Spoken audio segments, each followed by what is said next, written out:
para lermos a palavra de Deus juntos e termos então esse tempo de reverência e de dedicação a nos concentrarmos na palavra de Deus. Enquanto a chuva aumenta, os versículos aumentam aqui também, né? A Bíblia está ficando aqui. Olha, você já tem? Amém? Tem aí? Que bom! Então, Marcos, Evangelho de Marcos, no capítulo 3, a partir do versículo 20, nos diz assim a santa palavra do nosso Deus. Então, ele foi para casa, e não obstante a multidão afluiu de novo, de tal modo que não podiam comer. E quando os parentes de Jesus ouviram isso, saíram para o prender, porque diziam que está fora de si. Os escribas que haviam descido de Jerusalém diziam: ele está possesso de Beelzebul, e é pelo maioral dos demônios que esperam os demônios.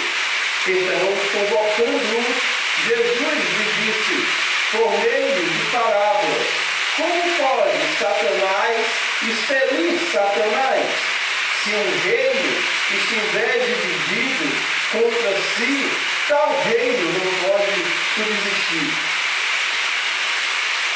E uma casa, se estiver dividida contra si mesma, tal casa não poderá subsistir. Se, pois, Satanás se levantou contra si mesmo, está dividido e não pode subsistir, mas perece. Ninguém pode entrar na casa do valente para roubar-lhe os bens, sem primeiro amarrá-lo, e só roubar-lhe os bens, sem primeiro amarrá-lo, e só então lhe saqueará a casa. Em verdade vos digo que tudo será perdoado aos filhos dos homens, os pecados e as blasfêmias que proferirem.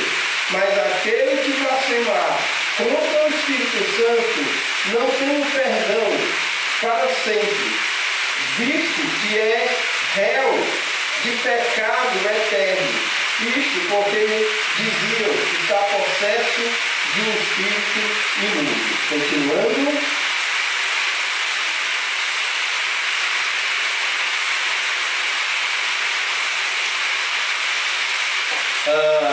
Versículo 33, 31. Nisto chegaram sua mãe e seus irmãos, e tendo ficado do lado de fora, mandaram chamá-lo.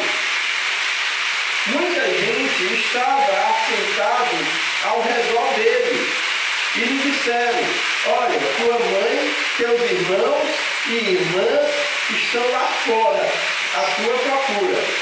Então ele lhes respondeu, dizendo: quem é minha mãe e meus irmãos? E correndo olhar pelos que estavam assentados ao redor, disse: eis minha mãe e meus irmãos, porque qualquer que fizer a vontade de Deus, esse é meu irmão e minha irmã e mãe. Amém? Graças a Deus. Então, queridos, nós estamos em uma jornada pelo Evangelho de Marcos. Iniciamos já há alguns meses, desde o primeiro versículo do primeiro capítulo, e com a graça do nosso irmão Deus, estaremos domingo após domingo, caminhando por esse Evangelho tão maravilhoso, até o último versículo do capítulo 16. Temos feito grandes descobertas, temos aprendido coisas maravilhosas a respeito da vida, do ministério do nosso Salvador. Esse Evangelho, que é um Evangelho rápido, né? Onde o seu autor, Marcos, escrevendo aos Romanos, enfatiza coisas muito práticas. Ele não é tão detalhista em alguns assuntos. E mostra, então, o ministério de Jesus em ação. E aí nós chegamos nesse texto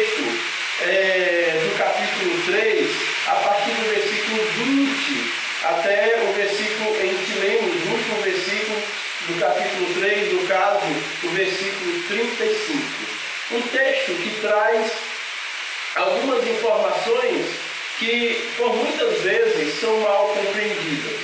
É um texto até, de certa forma, difícil de entendimento por muitos. Mas há aqui coisas maravilhosas para descobrirmos e para aplicarmos nas nossas vidas.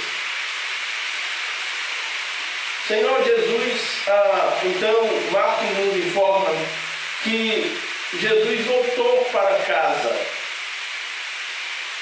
Muito provavelmente a gente está vindo daquele contexto do momento em que o Senhor Jesus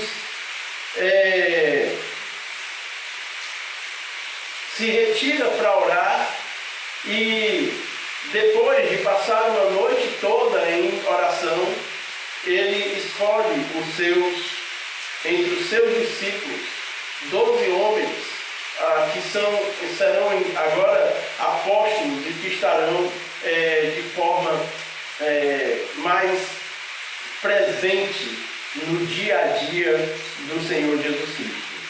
E é nesse contexto aqui que nós partimos para o versículo 20, onde nós temos a informação que o Senhor Jesus Cristo voltou para casa. Muito provavelmente Cafarnaum e a casa de Simão Pedro, que é um quartel-general, por assim dizer. Em muitas situações e em outros momentos nós já vimos, então, Jesus está nesse local onde ele faz ali um local do seu descanso, do seu passar, do seu estar com outras pessoas. E nós temos então essa informação que, não obstante, a multidão afluiu de novo, de tal modo que nem podiam comer.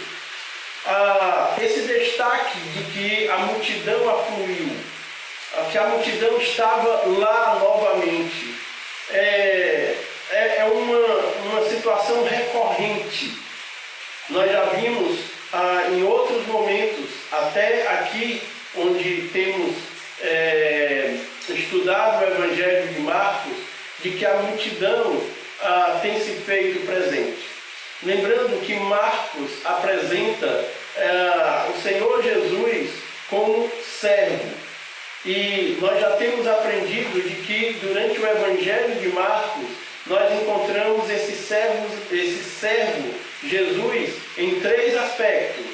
O servo conquistador, onde nós então vemos Jesus tendo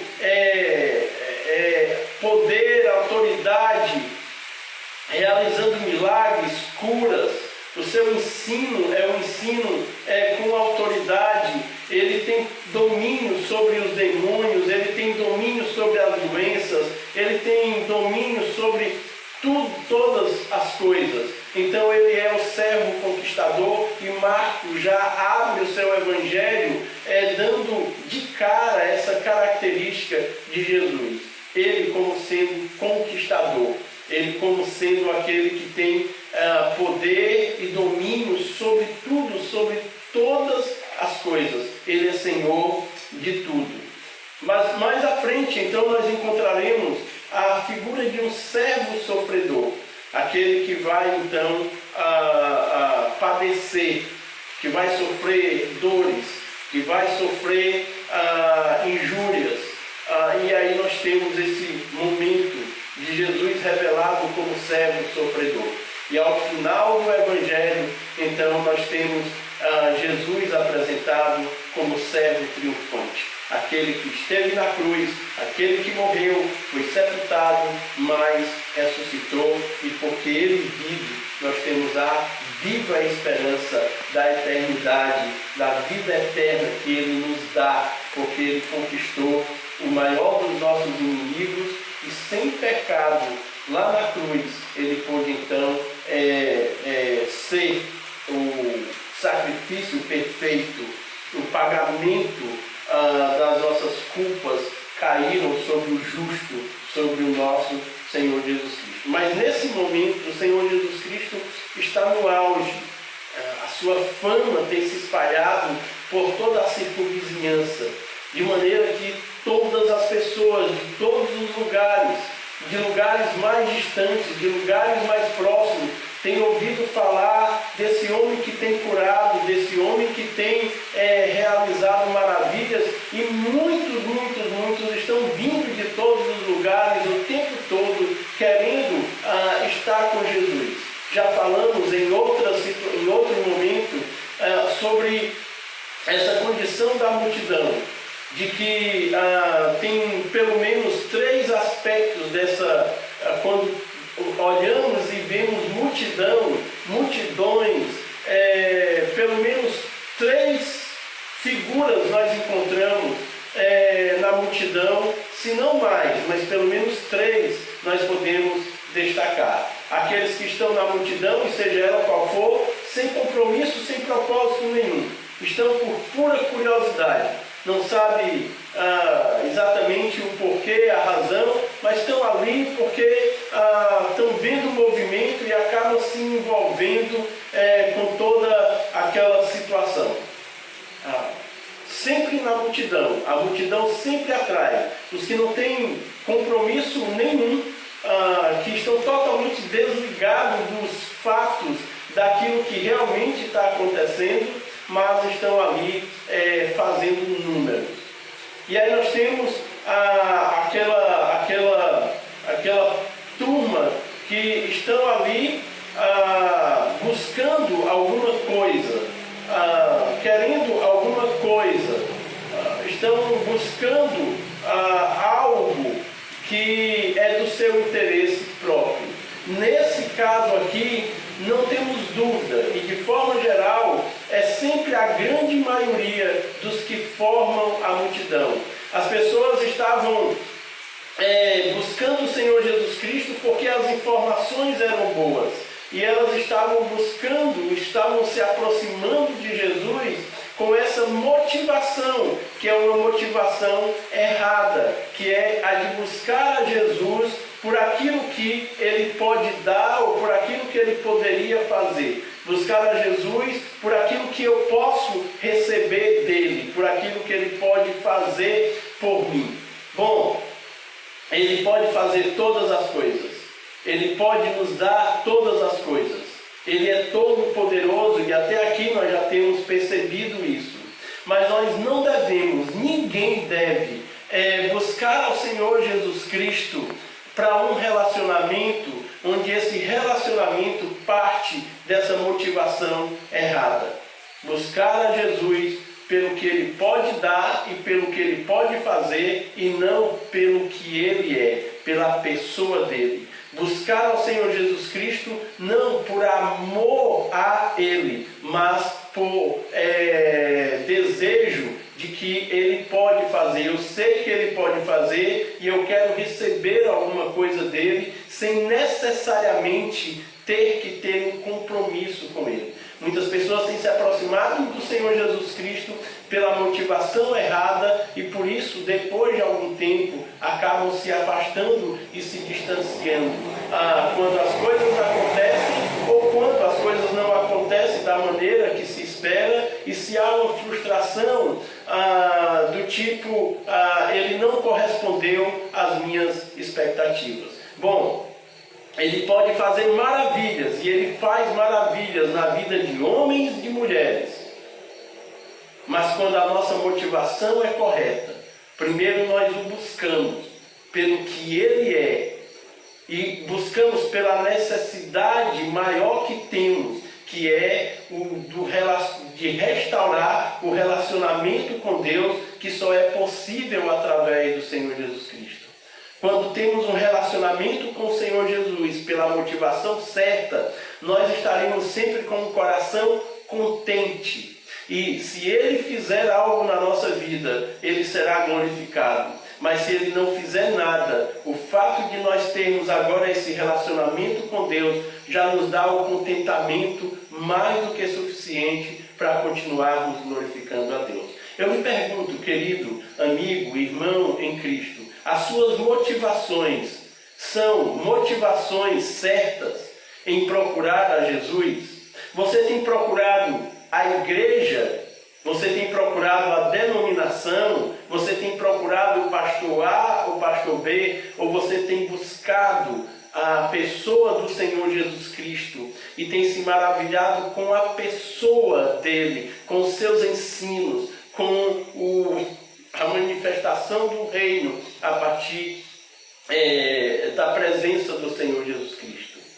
Ele pode fazer muito na minha e na sua vida, mas a nossa motivação primeiro seja adorá-lo pelo que ele é e não pelo que ele pode fazer. E nessa multidão, então, nós temos exatamente essa terceira possibilidade, que são as pessoas que olham para aquele homem e enxergam nele ser o Cristo, o Messias, aquele que veio como enviado de Deus para libertar o seu povo dos seus pecados, que vem nos sinais, nas curas, nos ensinos do Senhor Jesus Cristo, não somente um homem fantástico, mas vê nele então as características, vê em tudo que o Senhor Jesus Cristo está fazendo as credenciais de que ele não pode ser menos do que o Messias e por isso se voltam para ele.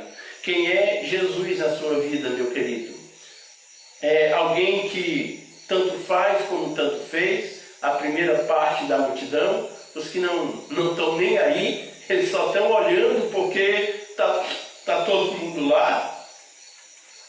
Jesus é apenas um abençoador, um curandeiro, alguém que pode resolver os problemas momentâneos e pontuais, alguém que pode solucionar alguma coisa no meu casamento, no meu lar, no meu trabalho. Ou Jesus é para mim o meu Salvador? Como você responde a essa pergunta essa noite? A sua motivação em buscar a Jesus é a motivação correta?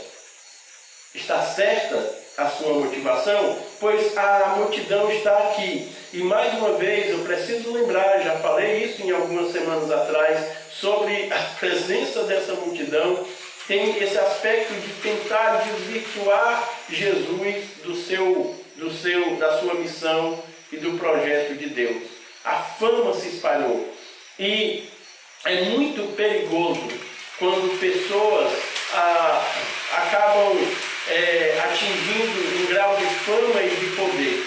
Talvez você já tenha se deparado com alguém ou com alguma situação de alguém que era uma pessoa conhecida como uma pessoa simples e humilde, uma pessoa entre as outras pessoas, que de repente foi alcançando um nível de estatura nos negócios e se tornou uma pessoa famosa, poderosa, conhecida, e aí perdeu a simplicidade, perdeu o foco da vida e tornou-se um orgulhoso, arrogante. Muitas pessoas têm caído nessa armadilha da fama e do aplauso. E é exatamente o que essa multidão poderia promover na vida do Senhor Jesus Cristo. A atração pela fama e a satisfação de ser reconhecido pelas pessoas e o receber aplausos e o receber elogios. Mas veja, Jesus nunca se deixou levar por isso. Muito pelo contrário. Também já vimos até aqui, as diversas vezes, que o Senhor Jesus Cristo então se recusa a permanecer com a multidão e, pelo contrário, ele sai e quer estar sozinho para então ter intimidade com Deus. A multidão, ela tem essa condição, a fama tem essa condição de perverter o coração daquele que se deixou levar pelo reconhecimento dos homens. Jesus continua fiel ao seu trabalho, continua fiel à sua missão e não se deixa ser levado ou iludido pelos aplausos. Talvez os fariseus, os seus opositores, esperavam que isso acontecesse, porque eles poderiam dizer: veja, não é mais do que interesse, não é mais do que alguém que está buscando ser reconhecido entre os homens, pois aí já aconteceu. Não, Jesus, ele abençoa as multidões, mas os seus discursos mais profundos, né, aconteceu muitas vezes quando ele esteve a sós com uma pessoa. E aí nós temos a informação de que os parentes de Jesus estavam então, ouviram e saíram para prender a Jesus. Deixa eu colocar algumas coisas aqui, eu queria que você pudesse perceber comigo. Primeiro, essa palavra parentes, ela tem a ver com pessoas mais próximas, amigos mais conhecidos, alguém do ciclo mais íntimo em relação aqui à pessoa do Senhor Jesus Cristo. E veja que esses parentes, esses amigos, mais à frente nós teremos então uma outra situação. Eles vão então sair ao encontro de Jesus. E a ideia que eles têm é que ele está louco, porque a informação dada no texto é que eles não tinham tempo, Jesus e os seus discípulos já não tinham um espaço, um tempo, nem para comer, nem para se alimentar. Parece que eles estavam tão dedicados e tão focados em fazer a obra, em propagar o reino de Deus, que lhes faltava o tempo para o repouso e para o descanso. E aqui os parentes parecem serem informados ou perceberem e alegarem uma loucura. E a tentativa de intervir no sentido de poder retirar Jesus como a força ou na marra, alegando de que ele não poderia estar em sã juízo, em condições normais de uma pessoa, as suas faculdades mentais não estavam legais. Veja, aqui tem duas coisas que nós precisamos, que vale a pena nós então percebermos. Uma, essa alegação da loucura. Eu não sei, meu irmão que já confessou a Cristo como Salvador, é crente no Senhor Jesus Cristo. Talvez você tenha 10, 15 anos, 20 anos, mas nós temos aquela experiência que é chamada de o fogo do primeiro amor. Quando se descobre a Jesus, quando se descobre a fé cristã, quando parece, e na verdade não é que pareça, quando de fato acontece que as escamas dos nossos olhos que promoviam cegueira caem, tudo fica tão claro, tudo fica tão nítido diante de nós, que a nossa reação é um amor, e a gente quer ler a Bíblia, e a gente quer ir para os cultos. Quanto mais longe for o culto, mais a gente está animado em ir, e a gente quer evangelizar. Você deve já ter vivido essa situação, ou deve conhecer a história então de alguém que nesse fogo do primeiro amor, nessa dedicação agora de ler a Bíblia, de cada vez mais descobrir a Bíblia, de pregar para a família, de pregar para os amigos, de pregar no trabalho, alguém diz: agora ficou louco, agora ficou doido. Isso acontece no seio da família, acontece entre os amigos, né? A primeira acusação que recebemos é: ficou louco, agora só fala nisso, agora só quer viver nisso, agora não larga mais essa Bíblia, ficou louco. Muitos cristãos verdadeiros e fervorosos foram rotulados dessa maneira. O grande evangelista, né, o Moody, ele tinha tanta paixão por Deus, pelo Evangelho, e a preocupação dele de anunciar o Evangelho, que então os seus parentes, os seus amigos intitularam ele como Moody, o louco. Paulo foi considerado como louco, e isso se dá pela questão do zelo e pelo amor do trabalho em relação ao trabalho de Deus. Nenhum problema, meu irmão e meu amigo, se o nosso atestado de loucura for dado por causa do nosso zelo, do nosso amor, da nossa paixão e do nosso compromisso na obra de Deus. Nenhum problema se o nosso atestado de loucura for por causa e pela causa do Evangelho. Nenhum problema, irmão, se o nosso atestado de loucura for porque o Senhor Jesus é verdadeiramente o Senhor da nossa vida e o desejo mais ardente do nosso coração é então obedecermos ao nosso Pai, o nosso Deus, em todos os seus preceitos. Que o mundo nos considere loucos, que o mundo nos chame de loucos, que as pessoas apontem e digam, é um louco, um doido. Não tem problema, se for por essa razão. Agora, veja que esses parentes mais próximos, eles não conseguem ter a percepção em relação a quem Jesus de fato é. O Senhor Jesus Cristo já em certo momento declara, que a sua comida, a sua bebida é realizar a obra de Deus.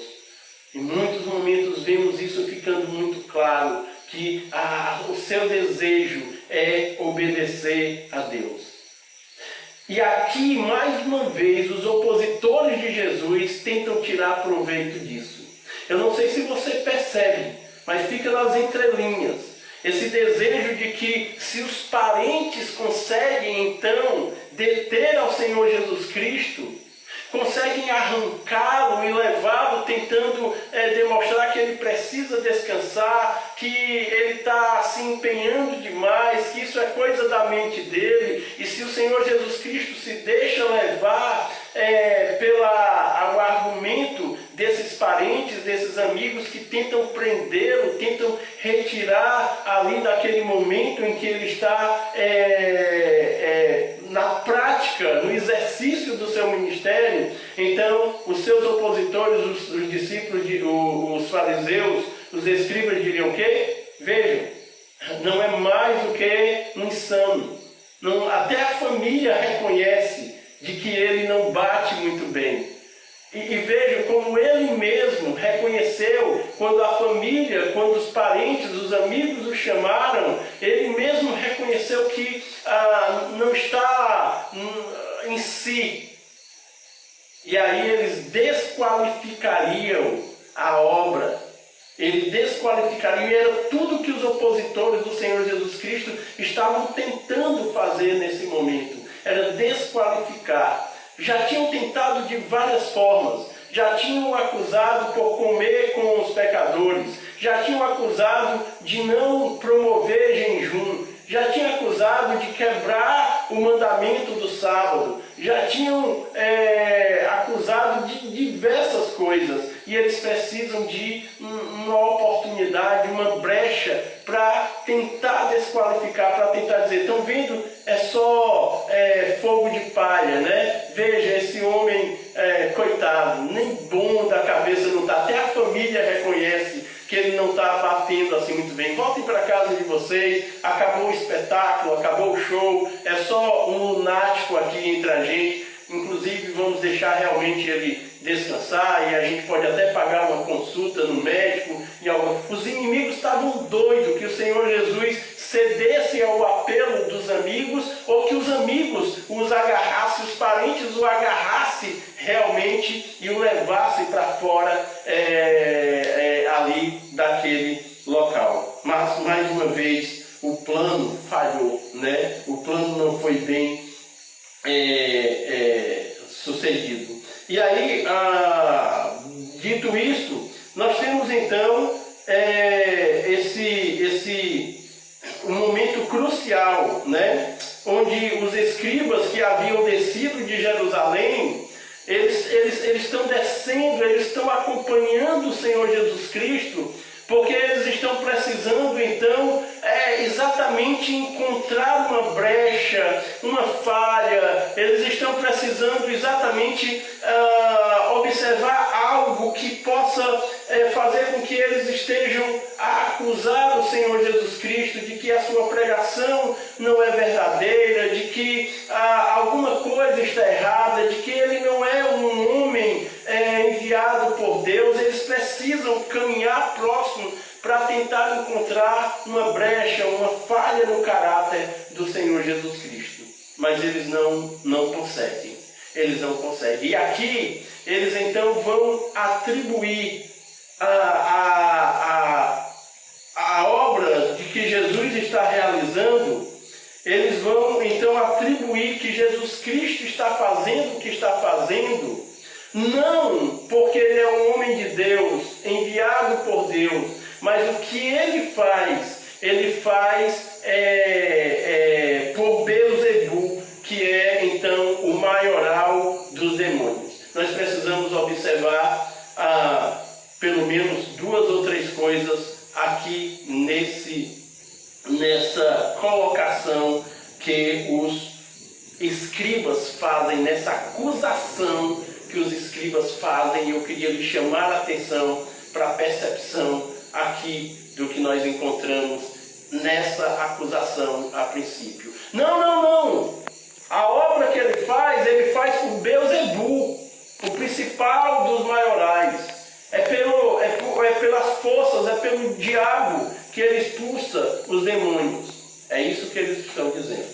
Bom, primeira coisa que nós precisamos entender aqui é que os escribas e fariseus já tentaram desqualificar o ministério de Jesus e aquilo que ele tem feito. Agora, quando eles fazem essa acusação, eles estão reconhecendo que Jesus é poderoso e que é fato o que está acontecendo. Porque o que está acontecendo é evidente diante de todos. O aleijado que foi curado, nós conhecemos ele. Não é alguém que apareceu do nada, que surgiu do nada e esteve aqui, foi curado e foi embora e ninguém mais viu ele. Não sabemos se ele era realmente doente ou não. Aquele leproso, ele está entre as pessoas.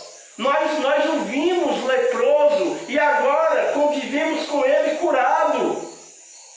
Nós conhecemos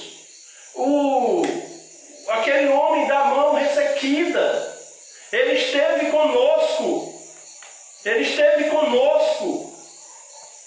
Então não havia mais como negar o poder do Senhor Jesus Cristo. Os fariseus, os escribas, tinham que admitir, era um fato. Não havia mais como negar, não havia mais como esconder, e aqueles cedem a isso, eles precisam ceder. Então eles reconhecem, não, de fato ele faz sinais, prodígios, maravilhas. De fato tem havido cura. De fato, demônios têm então sido expulsos. Eles reconhecem. Mas vejam que eles vão mais uma vez tentar macular, tentar manchar, quando eles dizem o quê? Mas é por Beelzebul que ele faz isso. Não é por Deus, mas é pelo maioral dos demônios que eles fazem isso. Queria lhe chamar a sua atenção para esse ponto. Primeiro, eles reconhecem, não tem como negar. A cura de Jesus não é similar a algumas curas que a gente vê e nunca mais encontra a pessoa que foi curada. Os doentes, outra hora doentes, estão sãos, estão curados, convivendo entre as pessoas. É nítido, é notório, algo extraordinário tem realmente acontecido. Mas agora eles dizem é por Beelzebul. E qual é o combustível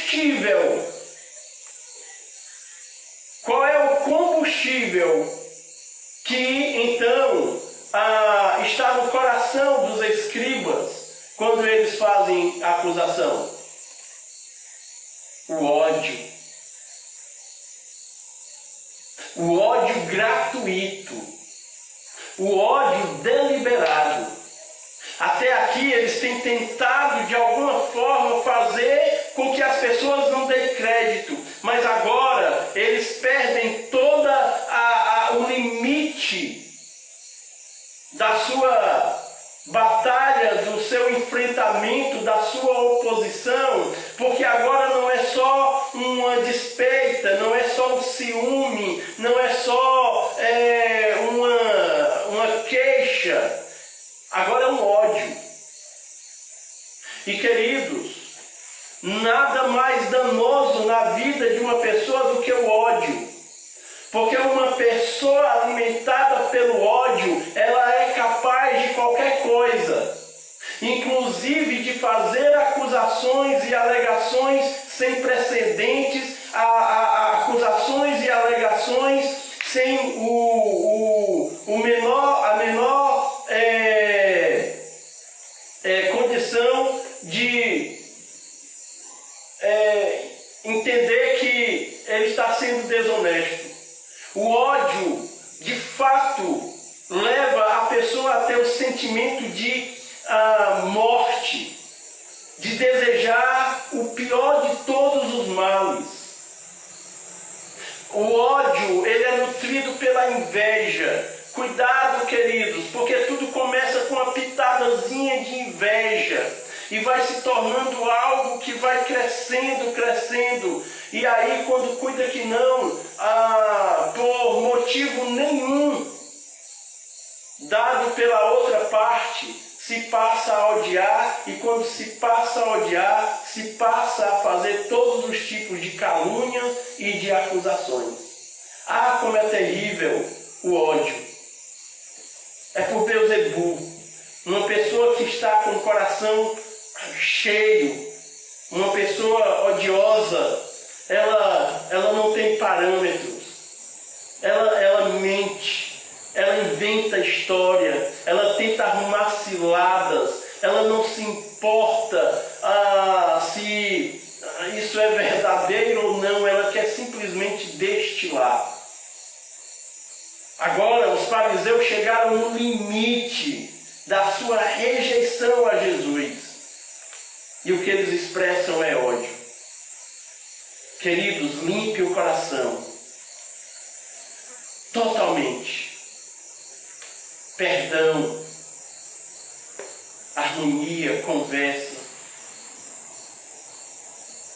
Não deixe sentimentos como esse se propagar, se crescer no coração. Não destile ódio.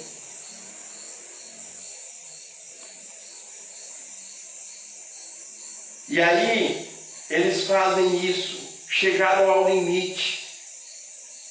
E aí, pela primeira vez, nós vamos ver o Senhor Jesus tomar uma postura que até aqui ele não tem tomado. Ele tem respondido aos fariseus, aos escribas, aos seus acusadores, mas ele tem respondido assim, meio que de boa, né? Ali mesmo onde ele está, sentado ali, à mesa, em pé, diante dos seus acusadores, ele responde, ele explica, ele mostra, ele cala, ele silencia. E é interessante que quando nós não temos argumentos para vencer o debate, quando é que as pessoas gritam? Quando é que as pessoas se remoem? Quando é que as pessoas inventam histórias? Quando é que as pessoas distorcem as coisas? Quando os seus argumentos não são suficientes para então provar aquilo que elas estão tentando provar. Então é preciso gritar, é preciso distorcer. Jesus tem silenciado eles, os seus opositores. E tem silenciado como, irmãos? Quem é que lembra durante a nossa pregação? Jesus tem contado alguma história, Jesus tem usado a palavra. Tudo que ele faz tem base, tudo que ele faz é sólido. E quando então vem as argumentações, ele diz, está escrito. Quando vem a tentação, está escrito. Quando vem as alegações, ele disse, como está escrito, como nos disse, como disse o profeta. É dessa maneira. E aí agora o Senhor Jesus, pela primeira vez, vai chamá-los. Venham cá. O Senhor Jesus chama para ele e diz, venham cá. Agora vocês entraram demais. Agora vocês passaram. Espera aí, bichinho. Também não é assim. Calma aí. Agora. E aí Jesus vai usar uma forma de parábola para então explicar para eles. Se um reino, então convocando Jesus lhe disse, por meio de parábolas, versículo 23, pode Satanás expelir a Satanás? Pode? Pode Satanás expulsar, expelir Satanás?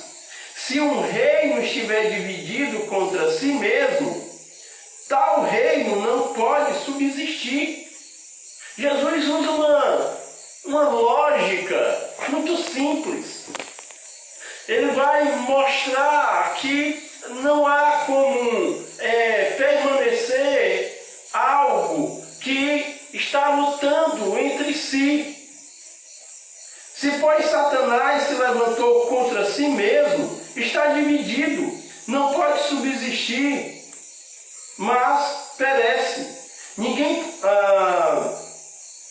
pode entrar na casa do valente para roubar-lhe os bens, se primeiro não amarrá-lo e só então lhe saquear a casa. Preste atenção, queridos, por favor. Fique ligado aí, por favor. Aqui, quando Jesus usa essa parábola, nós temos aqui duas vias que precisam ser observadas, que devem ser aplicáveis para as nossas vidas. Logicamente, a questão da divisão. Não pode subsistir, não pode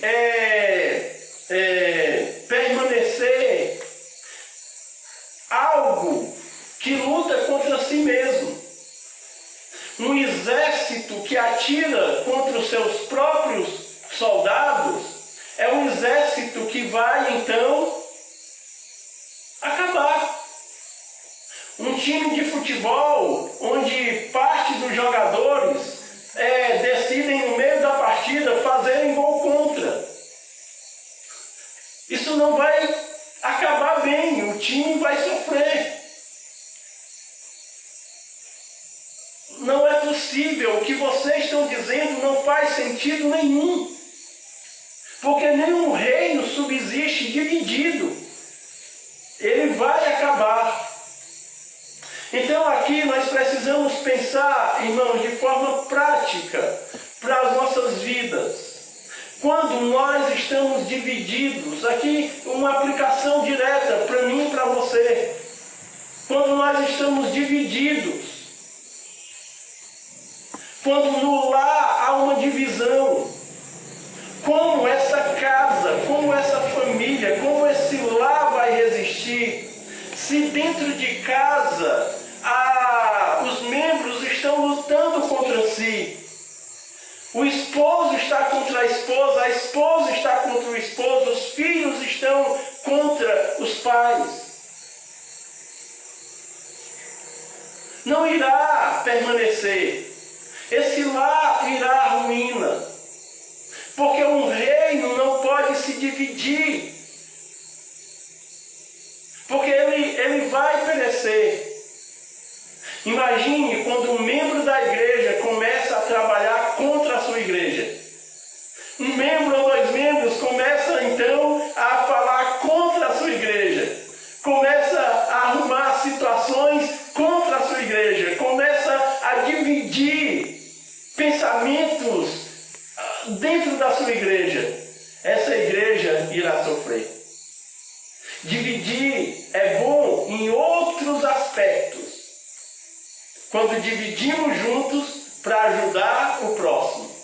Mas a divisão entre a família, entre a igreja, entre qualquer setor que seja, Jesus está explicando para os seus opositores: vocês estão errados, porque se fosse assim, não teria sentido nenhum. Não faria sentido. Então, queridos, a unidade, ao invés de, e aqui eu estou colocando ainda na parte prática, como é que está a sua família? Esposo, esposa, é juntos, é unidos, é de braços dados. Igreja, pastor, membros, sociedade, é juntos. Nós não precisamos estar lutando, nós somos o mesmo grupo, somos as mesmas pessoas, somos a mesma família. Como nós estamos disputando entre nós algo que só nos levará à destruição? Cuidado com as narrativas dos nossos dias que têm nos separado.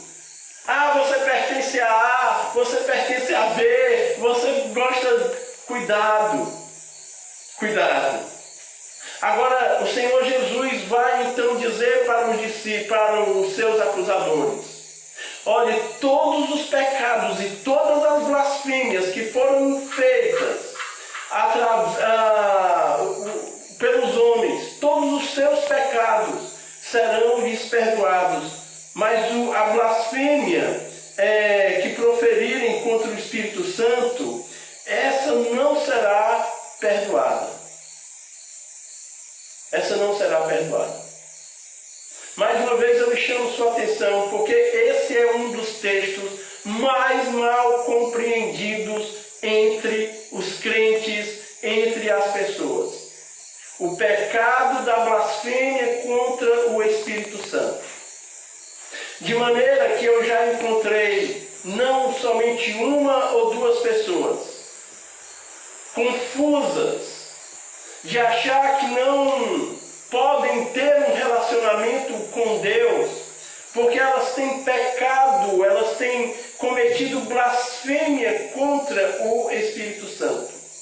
E a palavra aqui é muito clara: esse pecado não lhe será perdoado. Esse pecado não lhe... Todos os pecados lhe serão perdoados. Todas as blasfêmias que os homens fizerem contra o Filho de Deus lhe será perdoado, mas contra o Espírito Santo não. Preste atenção, queridos. Porque muitas pessoas, por terem deslizado, por terem errado o alvo, por terem em algum momento cometido algum tipo de pecado e se afastado da comunhão com Deus, têm levado para esse lado de que jamais poderão voltar novamente, porque o que eles têm feito é uma blasfêmia contra o Espírito Santo. Todos os pecados lhe serão perdoados. E deixe eu lhe dizer aqui: a blasfêmia contra o Espírito Santo é um pecado que não pode ser mais praticado. Esse pecado, muitos pecados horrendos, muitos pecados podem acontecer na vida de uma pessoa e era bom que não acontecesse, mas esse momento aqui é um momento muito pontual desse encontro de Jesus com os seus opositores. E qual é de fato o pecado que não é perdoado? É o que exatamente está acontecendo aqui. O Senhor Deus manda João Batista. E o que é que os homens fazem? Não creem na sua mensagem e o mata. Então vem Jesus. E esses homens então estão diante de Jesus, vendo tudo o que está sendo realizado por ele. E qual é a reação desses homens? Odiarem a Jesus. e atribuir aquilo que é feito através de Deus feito homem, habitando entre nós, atribuir ao poder do diabo. Aqui é a condição de rejeição total, de incredulidade total, ao ponto de, a partir de agora, eles trabalharem fervorosamente para então matar e eliminar o Senhor Jesus Cristo. O seu coração está disposto a rejeitar a Jesus. Então esse momento aqui é pontual, porque eles estão está diante dos seus olhos. O momento deles, onde eles então rejeitam a pessoa de Jesus como sendo o Messias. E o pecado que não é perdoado é exatamente o pecado da incredulidade. Quando é lhes dado todas as provas, quando lhes é apresentada todas as evidências, quando se sabe que só Jesus é o Salvador, e no nosso coração nós o rejeitamos. Porque é que alguém no julgamento saberá que está indo para o lago de fogo? Não é pelos atos pecaminosos praticados apenas. É pelo fato de terem rejeitado a Jesus. É pelo fato de terem rejeitado a oferta de salvação dada por Deus através do seu Filho. É o fato de terem visto, de terem ouvido, de saberem, de terem sido confrontados e ainda assim terem dito não. Esse é o pecado que condena e leva à morte eterna. Essa situação é pontual. E algumas pessoas pecam e não deveriam pecar e se amedrontam porque pecaram contra o Espírito Santo. Agora, precisa-se ter muito cuidado, porque de fato o nosso cristianismo atual faz muita afronta ao Espírito Santo. Mas é preciso ter entendimento do que está acontecendo aqui. E aí, queridos, nós chegamos do versículo 31 ao versículo 35. E eu queria rapidamente concluir a nossa mensagem, encerrando o capítulo 3, com esse desfecho. O Senhor Jesus, então, agora, mais uma vez, coloca os seus opositores em uma situação desconfortável. E aí nós temos agora um momento em que não exatamente os parentes, como ali no primeiro versículo, os amigos mais próximos, alguém do círculo de amizade mais próximo de Jesus o procura. Não. Agora, a partir do versículo 31, nós temos a sua família terrena vindo a buscar o Senhor Jesus Cristo, a procurá-lo. Eles andaram mais ou menos 50 quilômetros. Está Maria, e é das poucas vezes que Marcos narra e fala sobre Maria. Está então os seus irmãos e as suas irmãs terrenas. E eles vêm ter com Jesus. Talvez também nessa condição de tentar falar alguma coisa para que ele possa então acompanhá-los. Venha conosco, vamos voltar, vamos para casa, venha tirar um descanso. Você está trabalhando muito, você está muito dedicado. Não tem problema se você descansar um dia, se você parar um pouco.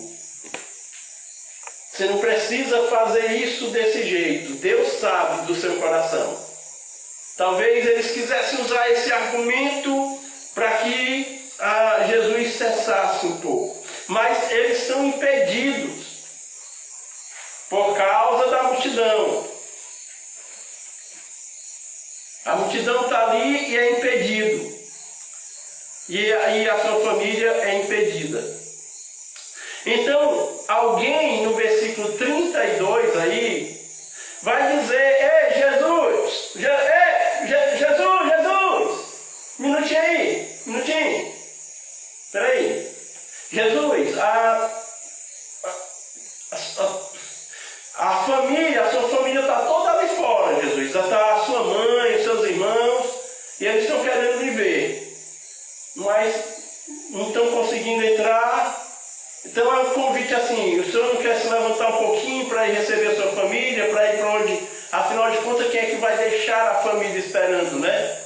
Quem é que vai fazer descaso com a família? Ei, Senhor, levanta aí, a sua família está toda lá fora, querem lhe ver.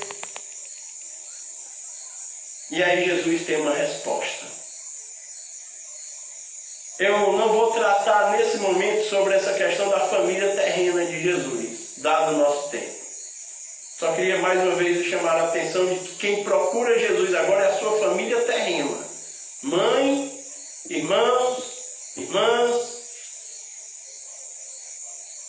E aí, Jesus vai olhar em volta dele. Olha que coisa linda. Olha que maravilha. Jesus vai olhar ao seu entorno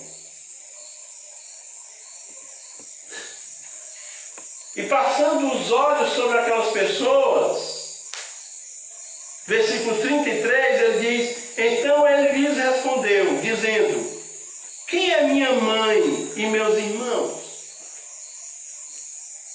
Veja que aqui Jesus faz ele vai desvincular o aspecto humano. Ele sabe quem é a sua mãe e quem são os seus irmãos. Ele só está agora desvinculando esse aspecto terreno e humano para mostrar algo maior e superior a esse elo humano, físico, que se tem.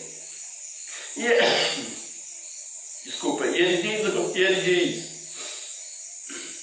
quem é? E o 34 ele diz: e correndo olhar pelos que estavam assentados ao redor, disse: ei, minha mãe, meus irmãos, porquanto qualquer que fizer a vontade de Deus, esse é meu irmão, irmã e mãe. Não é uma questão apenas terrena, sanguínea. É uma questão espiritual. E aqui nós podemos dizer que Jesus está inaugurando uma nova família. Quem são os da família de Jesus? Qualquer um que esteja disposto a viver para fazer a vontade de Deus. Como é que eu me torno, então, parte da família de Jesus? Veja, Jesus desvinculou a questão humana. Ele olha e diz: qualquer um que fizer a vontade de Deus, esse é irmão, irmã e mãe.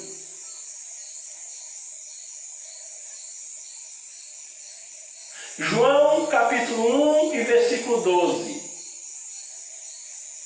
A gente sempre pega do 11, né? Porque fica: mas ele veio para os que eram seus e os seus não o receberam.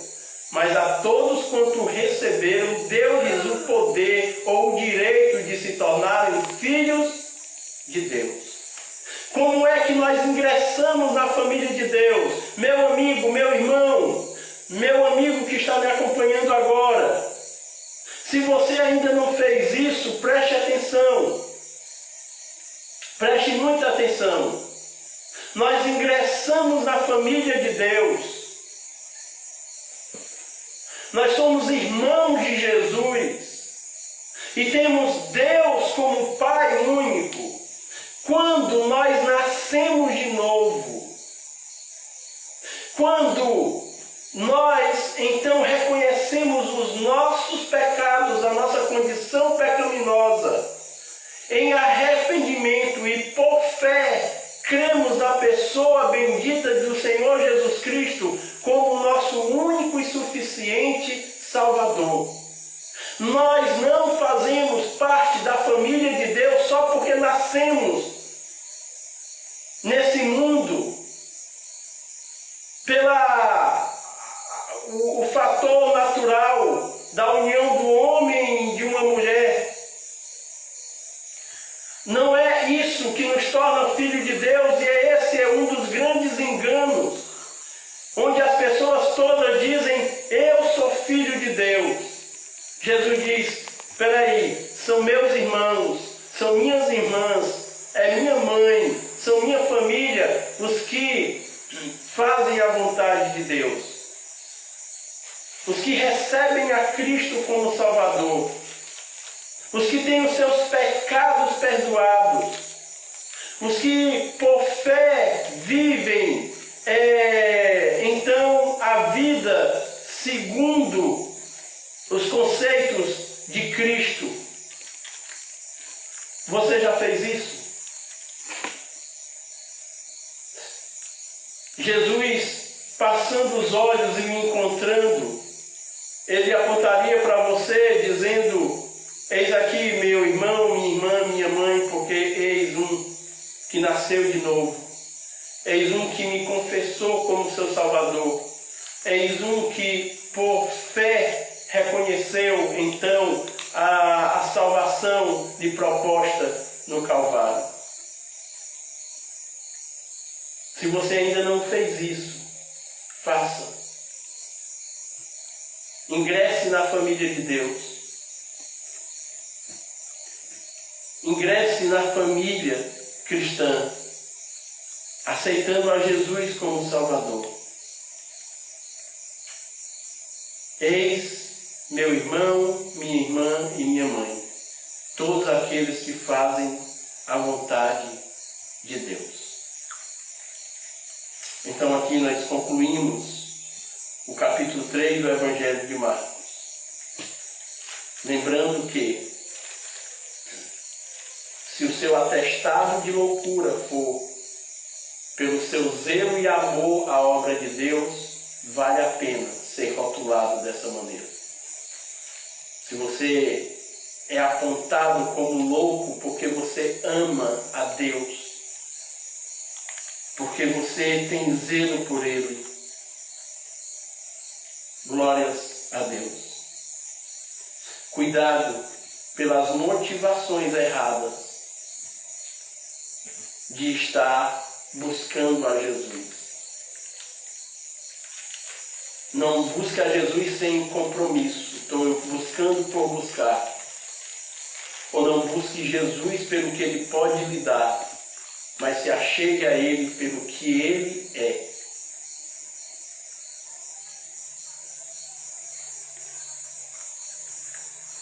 Cuidado com a incredulidade. Cuidado com o ter as evidências que Jesus é o único caminho, a verdade e a vida, e ainda assim o rejeitar no seu coração.